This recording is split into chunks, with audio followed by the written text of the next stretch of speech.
Hey everyone, it's the Phototechie. I hope you're all doing well. With the recent update to the Revolution 5 Pro, Nacon have given us the true zero dead zone option. So today's video, just want to show you guys how that's changed things and how it has improved the performance of the controller. To get the feature, unfortunately, you need an access to a Windows PC or a Mac because the mobile app is not out yet. What they've done is everything else is the same. If you go in your individual profiles and in the edit tab in sticks and D-pad, they're calling it the FPS Pro mode. What this does is it just takes away the dead zone option.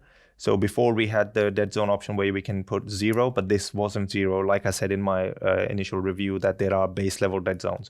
So enabling the FPS Pro mode will completely disable the dead zones. And this is basically, you can do that in every profile. And if you want to, you can do it for a particular stick as well. So your left one, you can disable it, and the right one, you can enable it and stuff. So you still have a lot of options. So yeah, enabling it will give you the true dead zones. I'm quickly going to show you guys how this changes in the Gamepad tester and what's going on there.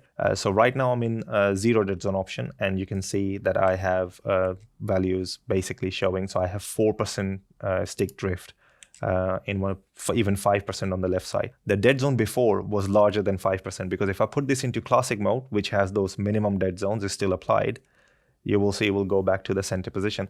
This is the problem. To get the perfect center, springs are, it's very difficult for the springs to come back to the exact center. And if you want the perfect center every time, manufacturers are just going to implement dead zones.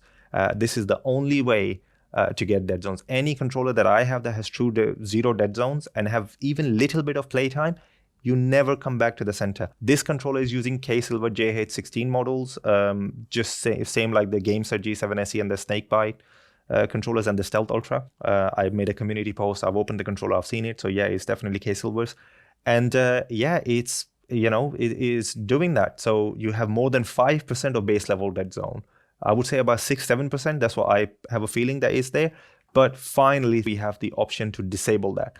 Once you disable that, this is basically the true sort of position of the sticks. They still haven't given us the option for a manual calibration, because my sticks are sort of, I would love to adjust the center point if I could.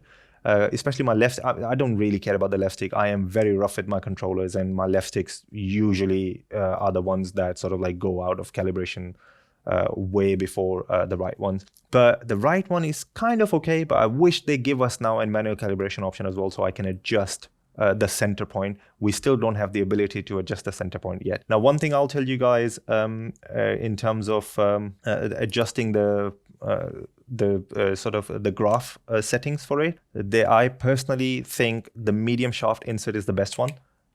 So the smaller one, because without it, the travel is a bit much. Also, the way Nacon have done their resolution is a bit different.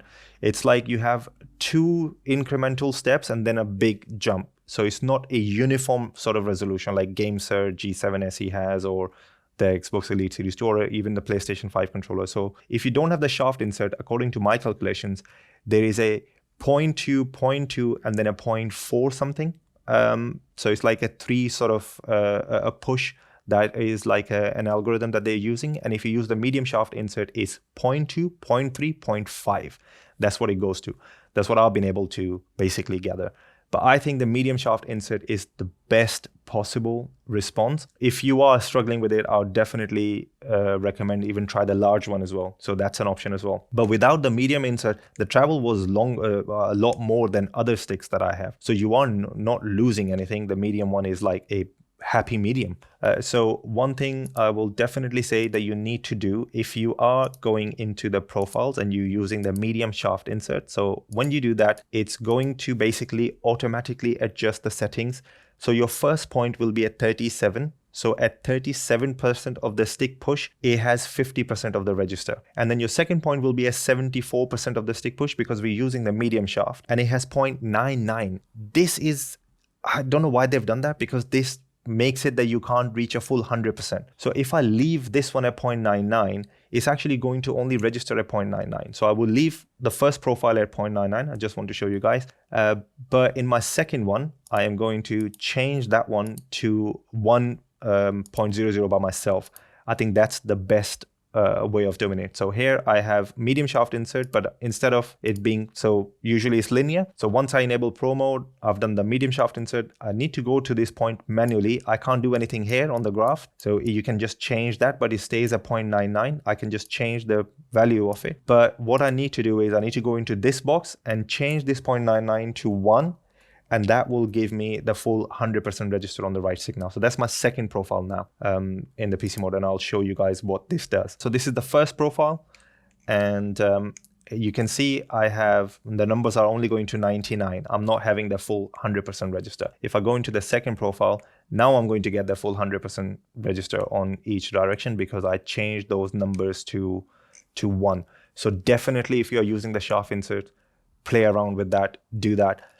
I would highly recommend not using the manual graph. I'll just explain in a minute, but just want to show you guys the circularity. We still have the outer dead zone.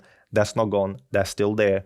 And you can feel it. So when you push it all the way out, move the stick back, is still some dead space there. And now it will start going out. So we have a lot of dead space still there because they are going for the radial output. You have to have an outer dead zone. And what that does is gives you dead space in the diagonals, and push the stick there, it pushes back. So all this is dead. This is all dead space here, and then it will come back. But you know, people like to see a perfect circularity. The game has a dead zone anyway, but that's something that is still there. So inside the graph, I'm just quickly going to explain to you guys what the graph was basically is doing.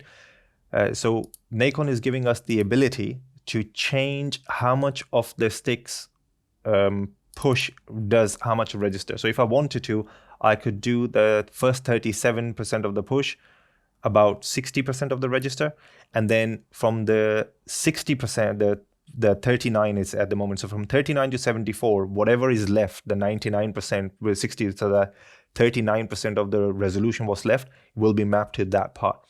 So this is something that you can do, but it's only 2 points. This is the problem with this one.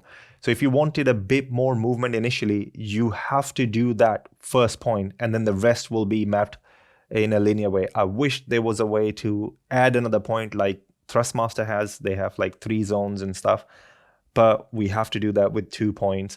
And it's good. You can try it out if you want to have a bit more response initially, but like I said, the resolution is a bit uneven, so you have 2 smaller steps than a larger step. For me, I think personally, the linear with changing the final value, the 2 to 1, that works the best. Doing it this way, use your in-game different settings. If you want to use dynamic and stuff, it works really well. But definitely use the FPS Pro mode. I want to show you guys a game clip. This is from 21st of January, and you will see what I mean about minimum dead zone. So this is from 21st of January. I was trying to basically get a feel of the BFG and the Nacon. I was thinking of making a comparison video because I finally have the Edge controller now as well, my own. So that's something that I want to work on. But look at this. So this is, I think, at... now I've heard an enemy, I'm using the longbow, and I try to scope and the aim didn't move. Look at my settings. This is why I make these clips. I was on 1010 and I was using ADS multiplier was 2. Now because I'm so used to using controllers with no minimum dead zones, and of course I make sure that my in-game dead zones are 0 as well, otherwise you have double dead zone. I had to change that to 2.10, my ADS, for this to feel. And the funny thing is I actually test it here. So I'm testing like, oh yeah, now it feels a little bit more responsive. This is what I mean. This is what the base level dead zones do. If you have them, it really messes up with your muscle memory because you want to use your own levels. But this is from the 27th of January. Then we finally, thankfully, we got the update. And man, it has made a big difference with this controller. It feels so good to aim with. And I honestly think this is a really good option now for PS5. I still think it's not performing like the Edge, but that's a different video. But for now, with the 0 dead zone options, man, this controller is definitely performing way better than what it could do before. it was good before, don't get me wrong. If you have one controller and you are used to it, yeah, it was performing really well as well. You could use it, build your muscle memory with that built-in dead zone. Now though, for me especially, because I have so many different controllers, this is a must. And I think I have to say well done to Nacon for giving us this option. This is what I've been saying for manufacturers, to give us the option instead of putting that baked-in dead zone. Please implement something so we can decide how much of a dead zone that we need. To my surprise, the dead zone was actually over 5% on this controller. So that's a big plus in my opinion, that we have the true zero dead zone option. So you and me can actually decide in game settings 2% or 3%, because having a little bit of a drift really makes a big difference with aiming. And I just hope we can get the manual calibration option. That would just make this controller even better, so we can adjust the center point of the sticks, because the K-Silver sticks do develop a bit of a slop, and having the ability to adjust the center point would be absolutely amazing. I do like the K-Silver sticks. That's another video I'm working on, and I'll be sharing my thoughts on what I think they are doing really well. And yeah, so just wanted to make this quick video. If you have any questions, anything that I didn't cover, if you'd like to know anything about the controller, definitely leave me a comment. You can also actually, if you leave a comment and sometimes it doesn't come to me or whatever, if it's something important, you can send me a DM on Instagram as well. My Instagram is linked here. I think that's another way as well. I'm gonna look at some other ways to see how I can help. But yeah, if it's something that you really want to know, this is because a couple of people did message me on Instagram and I was able to help them with a certain thing. So that's definitely a way as well. Thank you so much, guys, for everybody who subscribed. Your support means a lot. And I think the more we share these kind of, anywhere you find you can share that we need the true zero dead zone options, like that would be amazing. I think it's us as a community asking for these features. That's what's giving us these options, because I am seeing a trend where the manufacturers are going with built-in dead zones just to get the perfect center, and I personally think it's wrong. Do it. If people want to use it, they can use it, but definitely give us the options. So yeah, big thanks to you guys. Thank you so much for everyone who subscribed. Your support means a lot. Thank you so much for watching this video. Hopefully I'll catch you in one of my other videos. Bye for now.